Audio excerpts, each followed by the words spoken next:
อันนี้แมนปลดล็อกสัญญาณซัมซุงได้หลายรุ่นก็เฮ็ดคล้ายๆกัน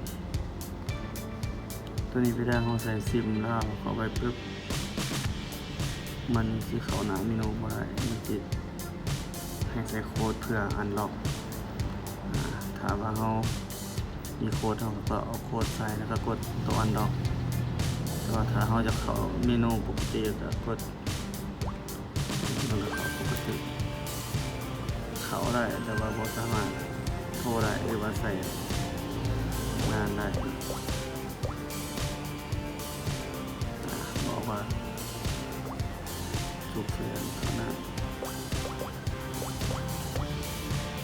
บ่ได้แล้วมันเราจะลองกดกับโปรแกรมZ3มีกระเดื่องบน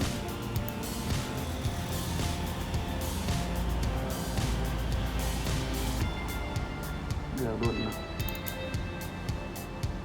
เลือกรุ่นแล้ว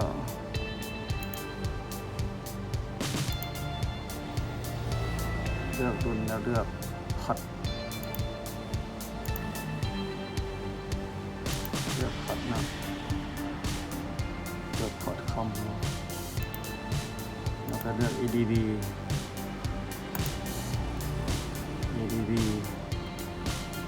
พอร์ตคอมลองเบิ่งตัว96กดอันล็อก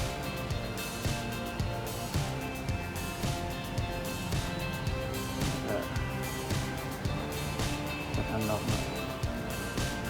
เปิดไว้เปิดหน้าก็มันสิฟ้องว่ากดอันล็อก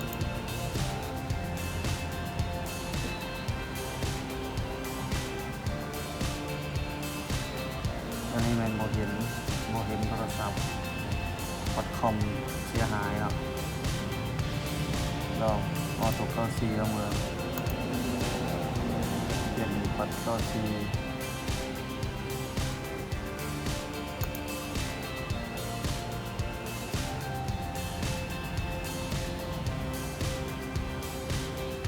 เข้าซีแล้วเห็นเนาะ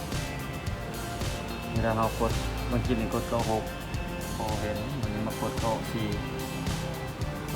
แล้วเห็นที่บอกว่าลิสต์มีโอเคอันล็อกรีเซ็ตอันล็อกโหลดเครื่องกระสิรีบูตอัตโนมัติรอท้ามันเปิดขึ้นมาลองเบิ่ง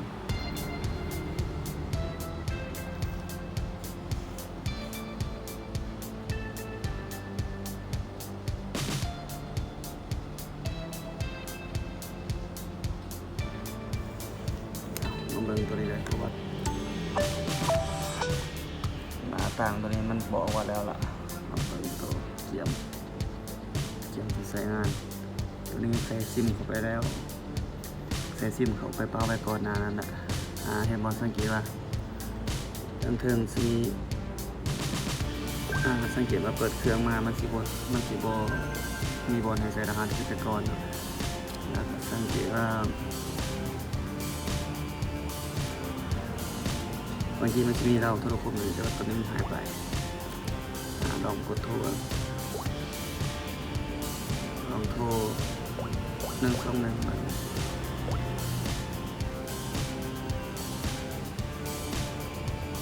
แล้วมีสัญญาณด้วยเข้าสู่บริการของลาวโทรคมกด1เพื่อตื่นมูลค่าโทรกด2เพื่อกดสอบมูลค่าโทรกด3เพื่อเปลี่ยนภาษากด4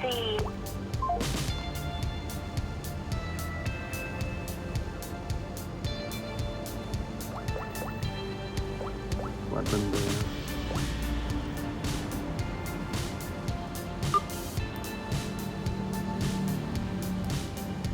ถือว่าอันนี้ถือว่าปลดผ่านเรียบร้อยแล้วอันนี้ก็เป็นเงินเป็นรุ่นสามารถต่อยอดได้หลายรุ่นกับปลดคล้ายๆคือกันเนาะอันนี้ปลดกับโปรแกรม Z3 Pro Z3 Pro แต่ที่สำคัญเราต้องมีมีไฟล์ดาวน์เกรดเนาะเพราะว่าบางเวอร์ชันนี่บางเวอร์ชันเคยเวอร์ชันมาน้ำเครื่องนี่แม่น ADB บ่เห็นเสื่อมเขาแล้วบ่เห็น ADB เนาะคือตัวนี้ค่อยมาแฟลชไฟล์ดาวน์เกรดตรงเพื่อให้มันเห็น ADB เป็น ADB ปึ๊บแล้วเราก็มาสั่งกดกับโปรแกรมตัวZ3บางทีแล้วก็ใส่ได้ปกติแล้ว